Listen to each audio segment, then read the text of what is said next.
How's everybody today? Pete here at Spawn Fly Fish, ready for another adventure on the vise. If you've been watching these videos lately, been tying a couple jigs. Definitely not for the fly rod. These are heavy, big jigs. And today we're going to continue that, but we're going to do it in baitfish style. So grab your vise, grab your tools. Let's get ready to have some fun on that vise.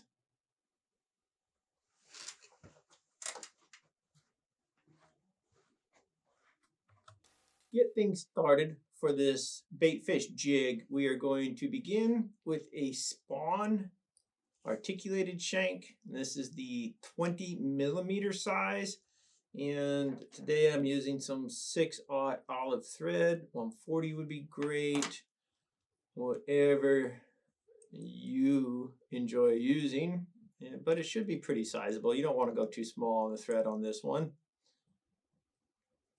And once we've got all that locked in and secured, let's get this thing going. So we're going to start with a tail, and this is a Spawn Polliwog tail in Grizzly. I'm just going to tie, I'd say 3/4 of that off the back end of this shank here, just right on top, nothing crazy.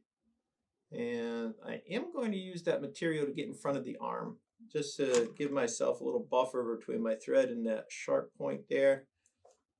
Why not? Use it if you got it. I got it. So there we go. Nothing to it. So this is going to be very similar if you've watched these last few jigs. A lot going on, but nothing crazy. Just take your time. For the first element we're going to tie in here, this is the Sparkle Minnow brush in silver from Montana Fly Co. Amazing. Just great brushes. But if you notice, to me, the flash is a little bit more manageable on this as compared to some of the other sparkle brushes that might have longer fibers. There's a time and place. For this specific fly, this is the brush I'm looking for as far as length and density. So we're just going to tie that in. I did, if you see here, I did trim up a little bit of space, give myself a cleaner tie-in on that wire. And then also, once I start wrapping this, it'll release its fibers a little bit easier for me. That matters. Don't need to make it harder than it is. And then I have been using this quite a bit lately. This is the bunny brush from MFC, just in white. I want to show you something though. If you've been purchasing these brushes, there are 4 brushes in a pack, but do you see there's a difference sometimes in the density from one brush to the next? Instead of being like, oh, I can't deal with this inconsistencies, I'm going to use that to my advantage. So I'm going to tie these first 2 sections with this more sparse brush. By then, it'll probably use up most of it anyway, and then I'm going to switch over to this other brush that's pretty dense. And so I'm not going to fight that consistency issue. I'm going to embrace it and, again, use it to my advantage. So I'm going to tie in that first, what I call the more sparse of the 2. And it's pretty simple. Take all of them out of the pack and go, oh, that one's pretty sparse, that one's pretty dense. That's how you know. All right, pull both brushes up at the same time. I do, of course, have a little water here on my desk. And so if you can see this, if I just get my fingertips wet before I start wrapping both of these at the same time, do you see how much more controlled that becomes?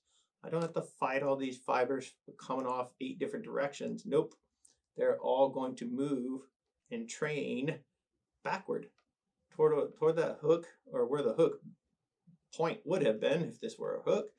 And so, again, don't fight this stuff. It's designed to make your life pretty easy, and utilize it as such. I don't want to go super, super far. I mean, this is pretty close to the hook eye, but I still have a little bit of room here. And for good reason, we're going to add a little dorsal highlight, if you will, on each of these sections. And at this point, just go ahead and trim out those brushes. Go ahead and get cute if you want. Get those little fibers out of there.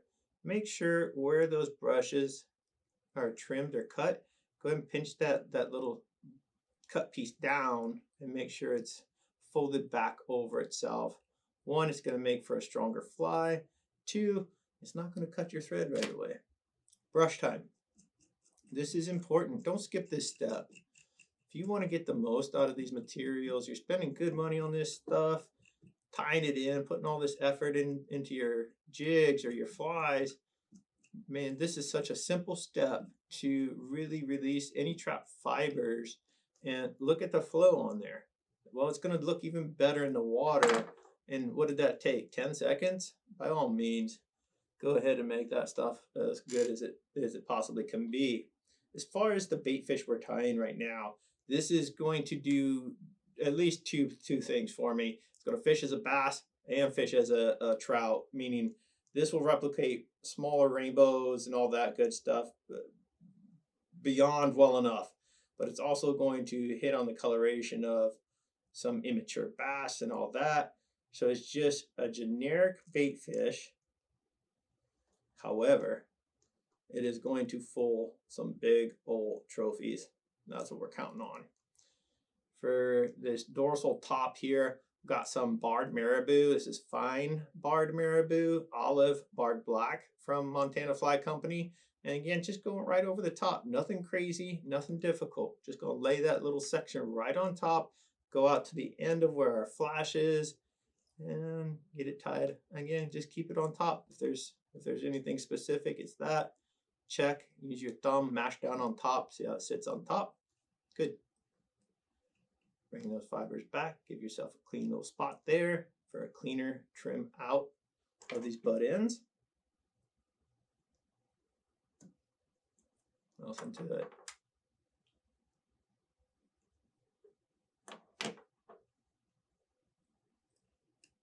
And let's tie that off like so.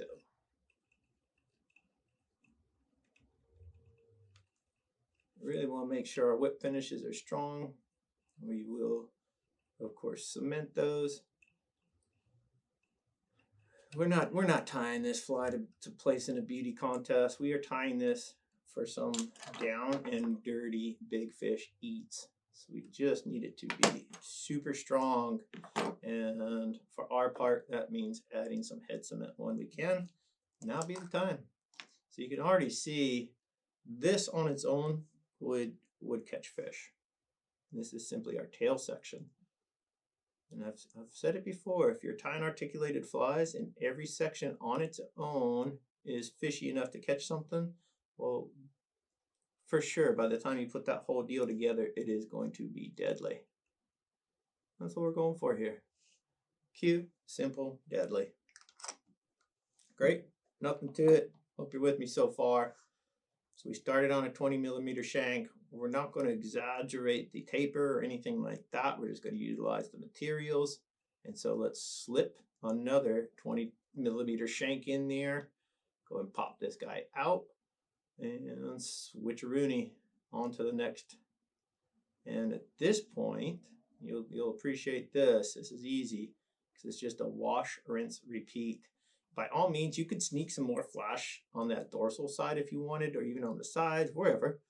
But I'm telling you, this sparkle minnow brush has a lot of reflection, refraction, bending, bouncing of light, all that good stuff. It is like a disco ball inside this jig. So I don't really need to add any other flash. Again, not for this fly. I might get into that situation where I'm looking for something very, very bright and attention grabbing. Well, then maybe I'll add some more flash.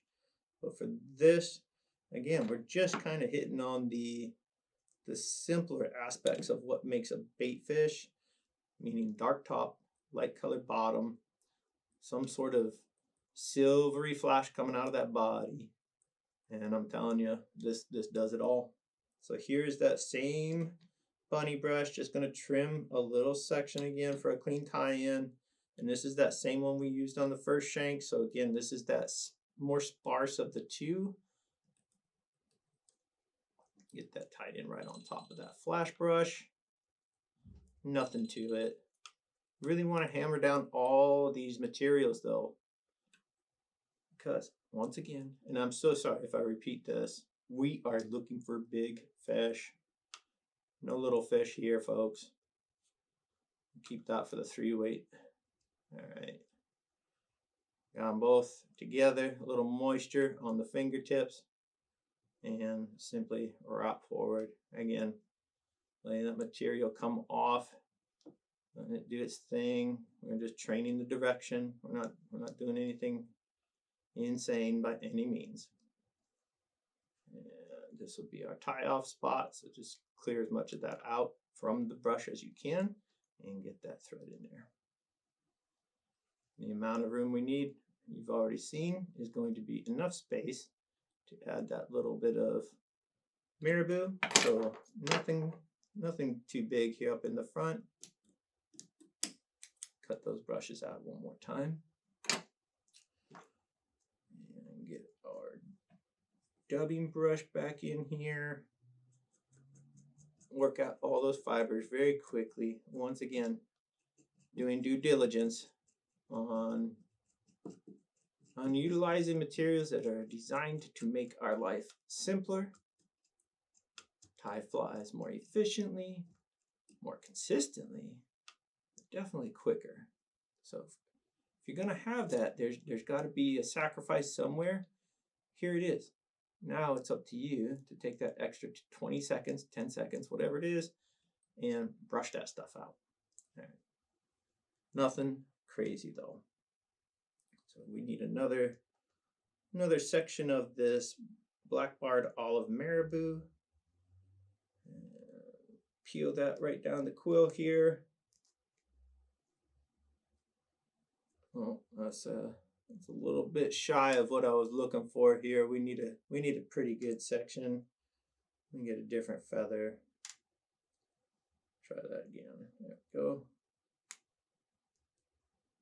Just peeling these right off the quill. Nothing fancy. By all means, there's more than one way to stack some Marabou on a fly, that's for sure.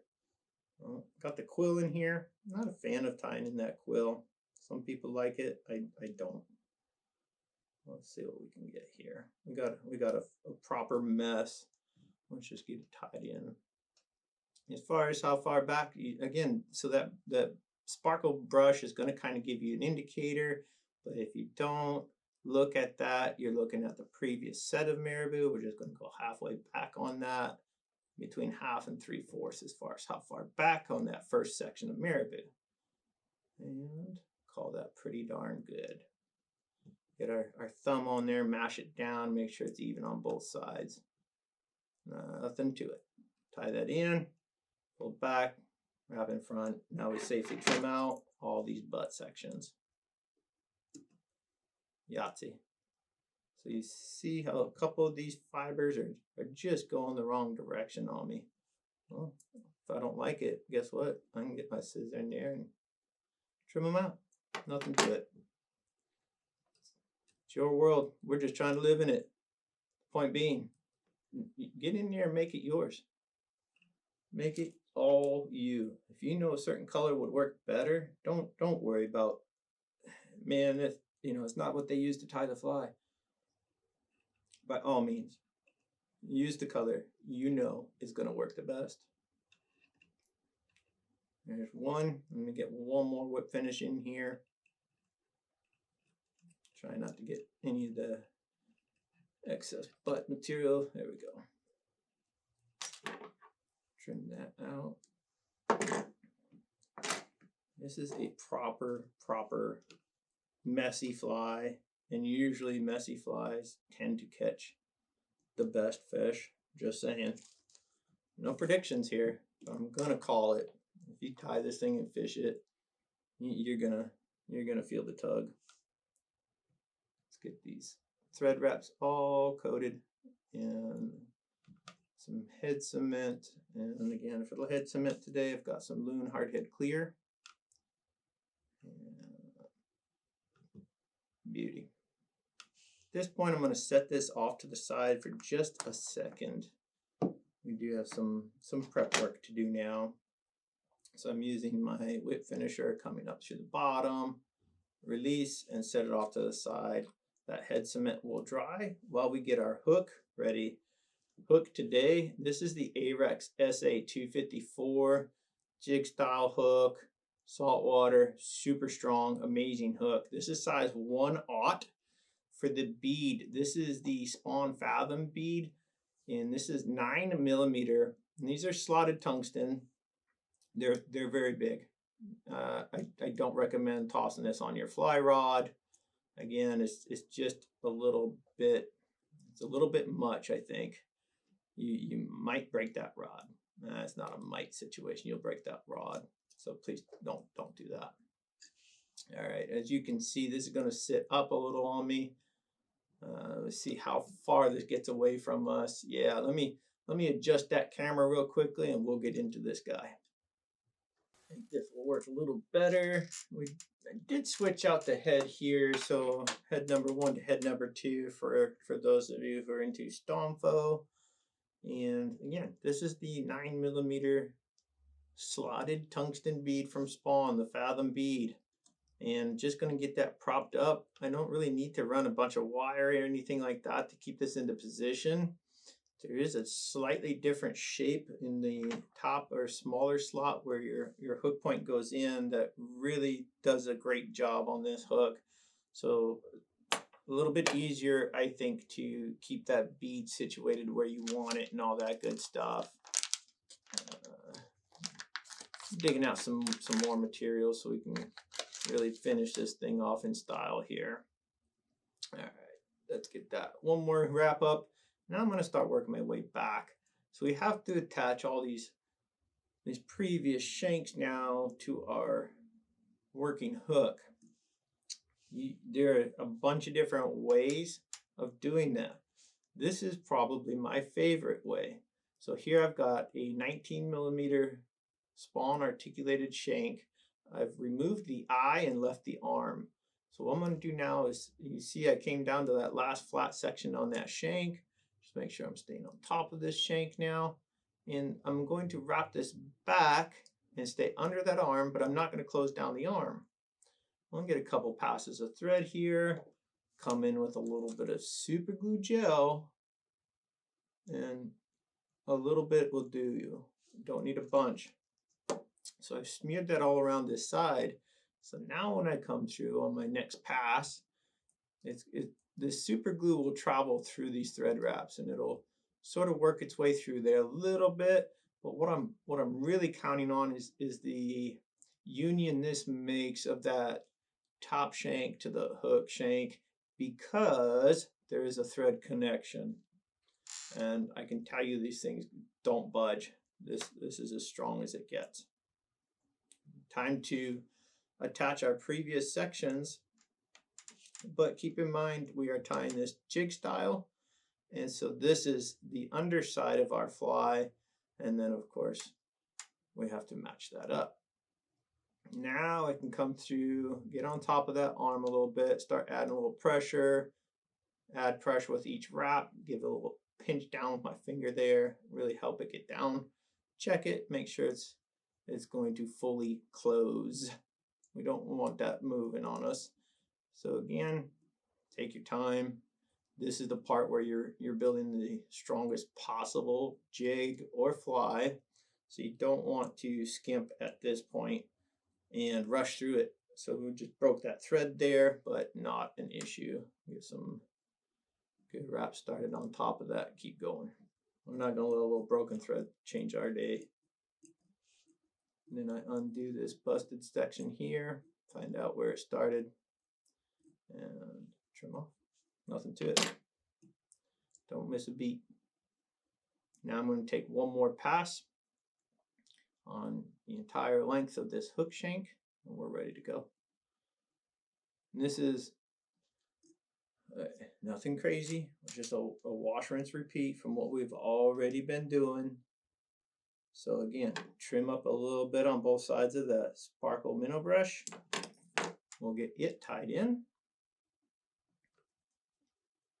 And then, remember we talked about the difference in those bunny brushes earlier? So now we get to play with that slightly denser, thicker bunny brush. Already got the little cleaned out tie-in spot there. Go right on top of our sparkle. Nothing to it. And once again, this is where you make it or break it. So tie it in. Make sure it's as strong as possible. Don't be afraid of glue. If you're fishing, you know, nasty big toothy critters, man, be prepared. All right. Wet fingertips once again. And wrapping everything together. Letting it do its thing. Trying to make, again, the easiest, most efficient method here of creating something that just absolutely gets eaten, smashes those big fish, but doesn't take maybe, you know, if I were tying this in fly version without having brushes, it's going to take me a full hour to tie this fly, maybe even a little longer. With this stuff, once you've tied a few of these, like, whew, nothing to it, crank them out. So keep that in mind too. Not quite up to the bead. I don't want to be touching the bead here. I want to be that one wrap away from full. And there's a reason. So we're gonna add some stuff here. Get those brushes trimmed out one more time. Again, be diligent. Take your time. Find where that cut edge is. Push it down. Push it back with your thumb, and then tie everything down. You can see it looked like we were really, really close to that bead, but you see there's plenty of room here. Now we get our brush out, and one last time we will release these fibers. Anything that's trapped, get a much more fluid moving fly. Everything's sort of, you know, in sync and stays connected. Shanks and the hook shank become simpatico. It's a thing of beauty. There we go. You can already see this thing is going to be pretty attractive. And we haven't even gotten it wet yet. And so to finish this guy off, let me see how much this shows in the camera here. We're going to have a dorsal side of this head, and then also the ventral side. And for this, I'm going to use some laser dub. So let's get this ventral side tied in first. I just got some white Senyo's laser dub. And as far as how much, you're going to have to tie a couple of these to find out exactly what the right measure is. I can tell you I want enough to cover, but I don't want so much that the head looks outrageously outsized. So it's tough to gauge that maybe, but keep it in mind. One thing we do need to do before we get too far here is add that last section of our barred Marabou. And for this one, I'm going to probably use 2 different stacks of Marabou fibers. I just want to make sure I'm getting as much coverage out of these as I can. I really like this stuff. I really like the effect of it. This is a huge chunk here, so this will get her done. And the tough part here is that it's long enough, you see? So keep that in mind as well. If you have some longer fibers, go ahead and set them to the side. It'll come in play when you tie something like this, but you don't necessarily need it for tying a little soft hackle. There we go. Check my side. Make sure it's just kind of meeting where it's supposed to on the top, not all the way down the sides. And solidify. Really wrap that down so it doesn't move when we start wrapping our head materials in there. Trim out all those butts. Make sure those fibers split around the hook point as evenly as you can. And now we can just mash the rest of that down a little bit. Beauty. All right, one more thing to add here. I do like the idea of some gills, or at least the presence of what might have been, right? And so for that, I've got some polar chenille, very simple, in red. I'm not going to use it as a chenille. I'm not going to wrap it. I'm just going to cut some of these fibers right off of that core. So now you see I'm left with these very red, very flashy fibers. I'm just going to tie these in right in the dead center on the bottom. Here's why. as we tie in this head and get everything finished up, it's going to move ever so slightly, and whether it does or not, just having that, again, a little reminder or trigger is enough sometimes to get that full final last bit of commitment that you're looking for from a fish. Is it the be all end all? I would say no. Is it guaranteed that I'm going to catch, you know, three extra fish? Nope, that's not what I'm saying.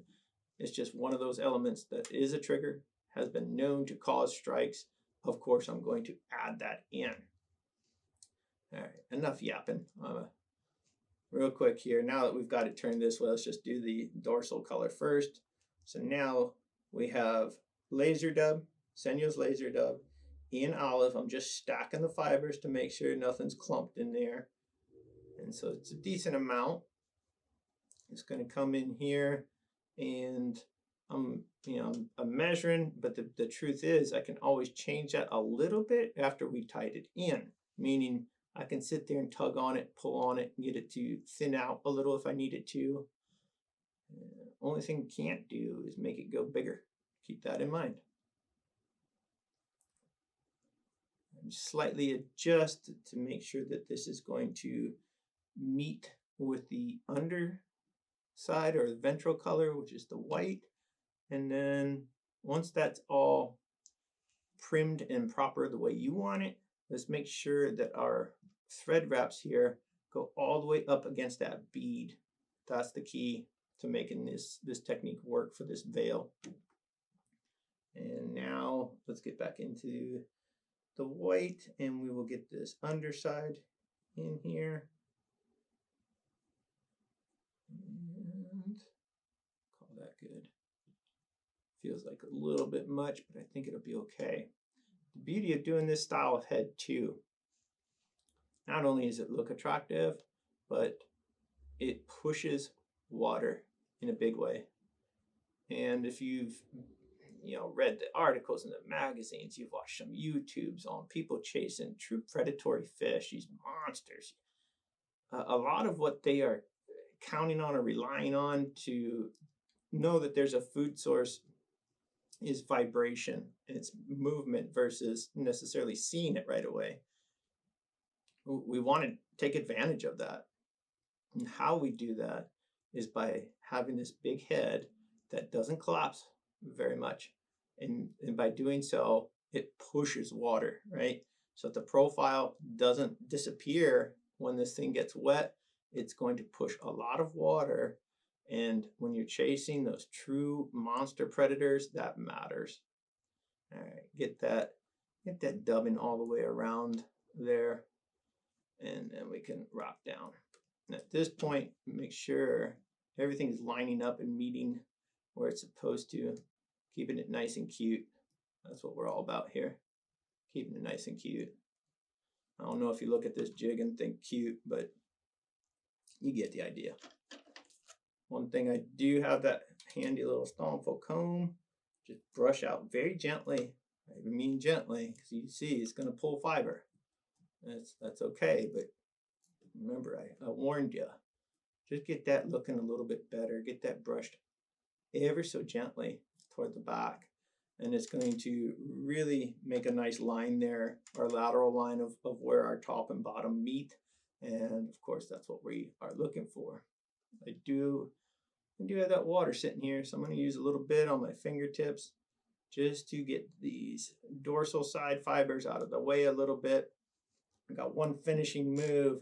You see how there's this slight difference in those olive tones, and I want them to play nicer together. Well, to me, there's a little bit of loading going on, or brownish olive, all that. So how do I do this? One step. I'm going to come in now with just a small, and I mean very small amount of brown Senyo's laser dub. I'm going right on top. So get her tied in. And again, the key to making this veil work is that it's pushed to the front all the way. The back is where it's going to stay, but this is how we get it to come back. And then it gives us that space to tie down. And that is what makes this whole deal work.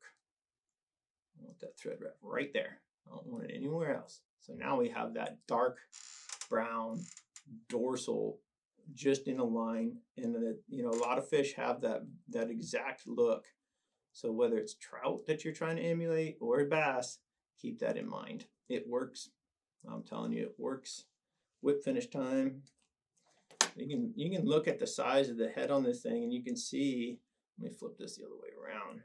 Just how much water that's probably going to push, right? That's not going to collapse all the way down. A lot of water pushing quality there, and I'm telling you, if you're new to the game of catching big fish, there's a lot of importance there in keeping that head monster size so that it doesn't collapse on you. Trim that out. We will get some head cement going here shortly. Hopefully you guys can see this okay. I think it's all right. And our head cement. I swear this stuff grows legs as I use it. It wants to get away. And cover all those thread wraps. The beauty is, once this is tied up, I don't have to move it out of the vise for a little while. You can leave it in there, let it dry, because I'm putting a lot of head cement on these thread wraps. I'm serious about this thing getting chewed on. Don't want it to fall apart right away. I might cry just ever so slightly if that does happen. There we go. One last finish here. I do have some 8mm eyes, and you use whatever you think are the best eyes for your fly or your jig that you're tying. These are some Spawn eyes. These have been sold out for a little while now, but I've got a bunch of them, and I love using them. So I'm gonna go right in the center here on where that olive laser dub is showing, and I'll go just slightly back from our thread there. A little dot of super glue is all I need. This is super glue gel. I love this stuff. And now I'll just simply place these eyes. After they dry completely, meaning all that super glue is dried, that's when I come back in and I'll give a simple coat of some UV clear fly finish from Loon, which is their resin, and it doesn't take a lot. We're not trying to create a head shape. We're just trying to protect the eyes that we put on, and that'll be the extent of it. I won't go too much crazier than that. Let me pop this guy out. There we have it, folks. It doesn't look like much right now. It's one of those trust the process flies or jigs that once it's wet, this is going to look like $1,000,000. And in the thumbnail, I will try to show it a little bit better, but there you have it. Our finished baitfish jig that will work as both trout and bass, but probably catch more bass and even into the pike species. So hope you guys have enjoyed these jigs. I know I sure have. They're a lot of fun to tie. And by all means, if you enjoyed this, please do me a favor, hit like, hit subscribe, and we'll see you all on the water.